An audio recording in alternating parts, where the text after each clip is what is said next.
I said that the Battle of Saratoga caused the French to ally with the rebels, I wasn't lying, but because communications were so slow back then, and going to war was a pretty big deal, France didn't actually ally with America until February of 1778. Because of that same slow communication, the Continental Army didn't even know about this until May. France didn't even formally declare war on Britain until June. Throughout most of 1778, from May to December, in fact, a Virginian mad lad named George Rogers Clark captured a number of British posts in the Ohio Territory, present-day Indiana and Illinois, convincing French speakers there to support the rebellion. The natives were distrustful, rightfully so, as all of that activity there paved the way for American expansion north of the Ohio River later on. By June, British General Howe had been replaced by one Henry Clinton, who withdrew from Pennsylvania on the 28th, meeting Washington in battle at Monmouth, New Jersey, ending in a draw. Clinton was able to move his supplies to New York, though the Americans didn't lose any ground either.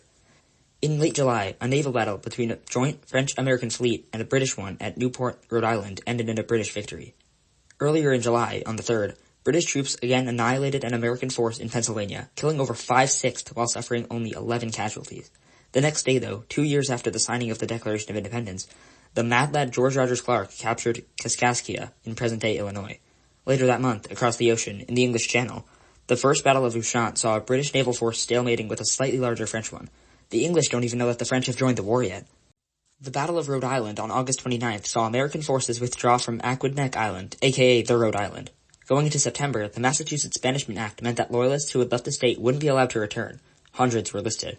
The French invasion of Dominica on September 7th allowed them to capture the British fort there, despite the Brits still not knowing about the Franco-American alliance. On Armistice Day, November 11th, a British force bolstered by Iroquois allies massacred 44 people, 30 of which were civilians, at Cherry Valley, New York, giving the rebels plenty of propaganda ammunition.